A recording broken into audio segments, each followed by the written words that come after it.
નમસ્તે બધા મિત્રોને, જય શ્રી કૃષ્ણ। મારી ચેનલ રસોઈનો કર્યાવર એમાં આજે આપણે બનાવવાના છીએ ગાજરનો હલવો। એના માટે મેં 4 ગાજરને આ રીતે સરસ મજાના ખમણીને લઈ લીધા છે। તમે જોઈ શકો છો કે કેસરી રંગના ગાજર છે। આપણે હવે તેને કઢાઈમાં શેકી લઈશું। તેના માટે આપણે કઢાઈમાં 4 ચમચી જેટલું ઘી ગરમ કરવા મૂકીશું। આપણે કઢાઈમાં 4 ચમચી ઘી નાખીશું।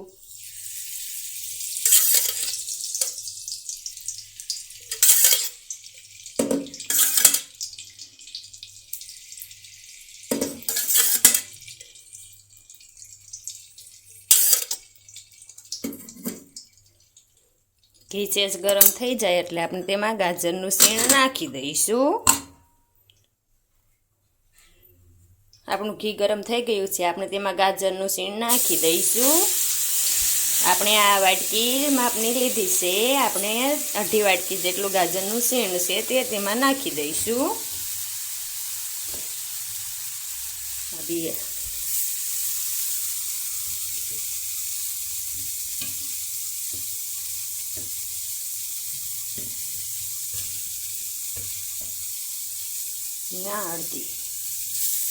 હવે આપણે તેને તાવીથા વડે હલાવીને શેકાવા દઈશું। તળિયે ચોટે નહીં તેનું ધ્યાન રાખવું અને હલાવતા રહેવું સતત। આપણે દેશી ગાજરનો ઉપયોગ કર્યો છે જે લાલ રંગના હોય છે। અત્યારે તમે કોઈ પણ જાતના ગાજરનો ઉપયોગ કરી શકો છો। આપણે આ રીતે હલાવીને હવે તેને શેકાવા દઈશું ઘીમાં।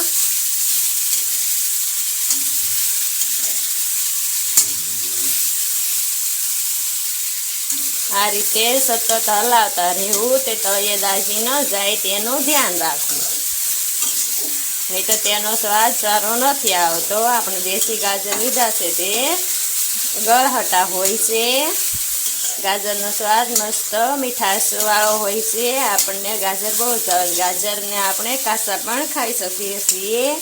ગાજર આપણને પ્રોટીન પૂરું પાડે છે।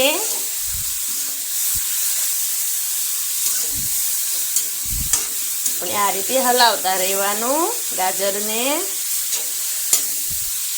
આપણે તેનું શેણ સરસ રીતે મીડિયમ સાઈઝનું કર્યું છે, સાવ ઝીણું પણ નહીં અને મોટું પણ નહીં એવું। આપણે ગાજરને મીડિયમ ગેસ પર શેકીશું। તમે જોઈ શકો છો ગાજરનો કલર 2 થી 3 મિનિટમાં ચેન્જ થવા લાગ્યો છે। આપણા ગાજર શેકાય ત્યાં સુધીમાં આપણે બાજુના ગેસ પર 1/2 લીટર જેટલું દૂધ ગરમ થવા મૂકી દીધું છે। આપણે આ રીતે ગાજરને સતત હલાવતા રહેવાનું છે, તે બળી ન જાય તેનું ધ્યાન રાખવાનું છે। શેકાઈ ન જાય ગાજર ત્યાં સુધીમાં। તમે જોઈ શકો છો આપણા ગાજર સળી જવા આવ્યા છે, તેનું શીણ ઓછું થઈ ગયું છે ને તેનો કલર પણ ચેન્જ થઈ ગયો છે। તેને આ રીતે હલાવતા રહીશું। આપણા ગાજર શેકાઈ ગયા છે, તેને 9 થી 10 મિનિટ શેકાતા વાર લાગી છે। હવે આપણે જે બાજુના ગેસ પર દૂધ ગરમ મૂક્યું હતું તેને આમાં નાખી દઈશું।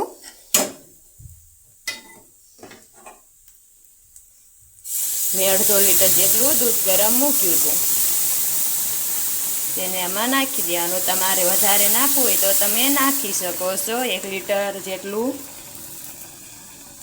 હવે આપણે તેને હલાવીને મિક્સ કરી લઈશું। હવે આપણે બધા જ દૂધને બાળી નાખવાનું છે। આપણે આ રીતે સતત હલાવતા રહેવાનું છે। દૂધ નાખ્યા પછી બધું બળી ન જાય ત્યાં સુધી, તળિયે ચોટે નહીં તેનું ધ્યાન રાખવું। આપણું દૂધ બળી જવા આવ્યું છે, તમે જોઈ શકો છો, જરા પણ નથી વધ્યું। હવે આપણે તેમાં ખાંડને નાખી દઈશું। તમે જોઈ શકો છો આપણું બધું જ દૂધ બળી ગયું છે, તો આપણે હવે તેમાં 1/2 વાટકી જેટલી ખાંડ નાખી દઈશું, જેનાથી ગળ્યો લાગે। આપણે જે માપની વાટકી ગાજર 1/2 વાટકી લીધા હતા તે જ વાટકી મેં નાખી છે ખાંડની પોણી। હવે આપણે ખાંડ ને સારી રીતે હલાવીને મિક્સ કરી લઈશું. આપણે ગાજરને 10 મિનિટ માટે તેમાં દૂધ નાખ્યું તો 1.5 લીટર તેને બળવા દીધું છે. જો તમે તેમાં વધારે દૂધ નાખશો તો તેમાં તેને બાળો એટલે તેમાં માવાની ગળ્યું પડશે. તે પણ ખાવામાં બહુ જ મીઠી લાગે છે.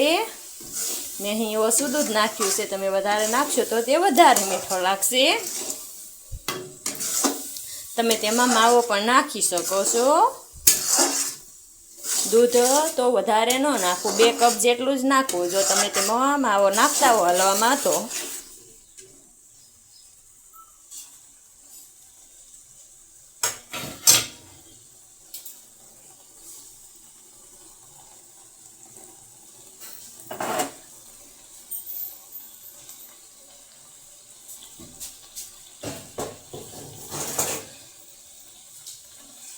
આપણે આ રીતે હલાવતા રહેવાનું. હવે આપણે ખાંડ નાખી હતી તે ઓગળી ગઈ છે અને તેની ચાસણી છે એટલે ખાંડ ઓગળી તેનું જે પાણી મૂક્યું છે ખાંડે તેને બાળી નાખીશું બધું જ. પણ આ રીતે હલાવતા રહેવાનું, સોટે નહીં તેનું ધ્યાન રાખવાનું.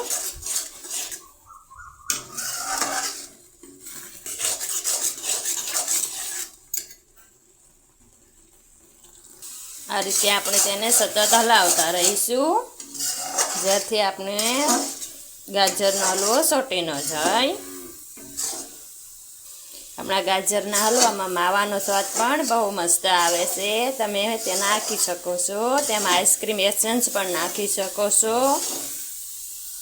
તમે જ્યારે પણ ફ્રી હો ત્યારે ગાજરનો હલવો, ગાજરની ખીર, ગાજરનું અથાણું, ગાજરનો સંભારો વગેરે જરૂરથી એકવારને ટ્રાય કરજો. આવી રેસીપી તમે ક્યારેય નહીં જોઈ, ક્યારેય નહીં ખાઈ હોય.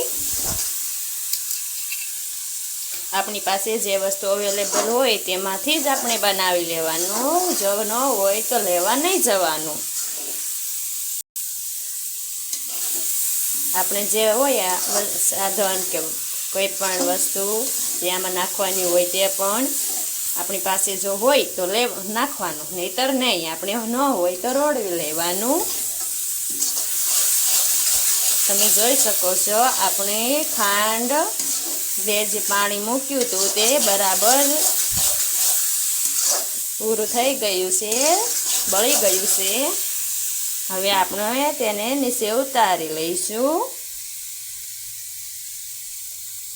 આપણે જરા પણ ગાજરમાં ખાંડનું પાણી નથી રહેવા દેવાનું. એ જે શેષ છે તો તેને આપણે હલાવતા રહીશું આ રીતે.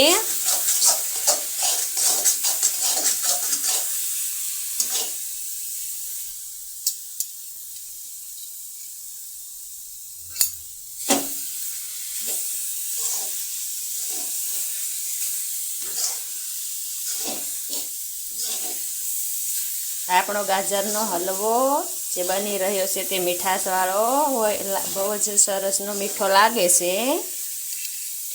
ગાજર થોડાક ગળહટા હોય છે, જે દેશી ગાજર હોય તે. આપણે તમે જોઈ શકો છો બધું જ મોરસનું જે પાણી છૂટું પડ્યું છે તે બળી ગયું છે. હવે આપણે તેને ગેસ બંધ કરીને નીચે ઉતારી લઈશું, પછી તેને પીરસી દઈશું. આપણે ગેસ બંધ કરી દઈશું ને હવે તેને નીચે ઉતારી લેવાનું.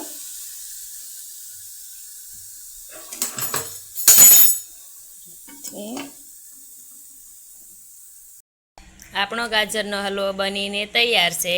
હવે આપણે તેને પીરસી દઈશું. આપણે તેને ઉપરથી થોડાક કાજુ અને બદામના ટુકડા મૂકીશું.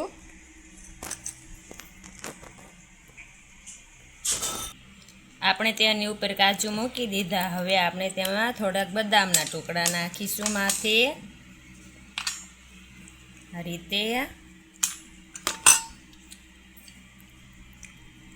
હવે આપણે તેની ઉપર થોડુંક ટોપરું ભભરાવી દઈશું રીતે. જોતા જ મન થઈ જાય એવો આપણો ગાજરનો હલવો તૈયાર છે. તમે એકવાર ટોપરું તેમાં જરૂરથી નાખજો. ટોપરાનો સ્વાદ બહુ સરસ આવે છે. ખીરમાં પણ આપણને એમ થાય ખીરમાં નથી નાખવું, તે દેખાય નહીં એટલે પણ ટોપરાનો સ્વાદ મસ્ત આવે છે. જોતા જ મન થઈ જાય એવો આપણો ગાજરનો હલવો તૈયાર છે સરસનો. તમને જોતા જ મન થઈ જાય કે હું હવે આને ઝટથી ખાઈ લઈશ. આવી જ મારી અવનવી વાનગીઓ જોવા માટે મારી ચેનલ રસોઈનો કરિયાવરને સબસ્ક્રાઈબ કરો અને તમે કઈ રીતથી બનાવો છો તે કોમેન્ટથી જરૂરથી જણાવજો. આપણો ગાજરનો હલવો બનીને તૈયાર છે, તમે જોઈ શકો છો.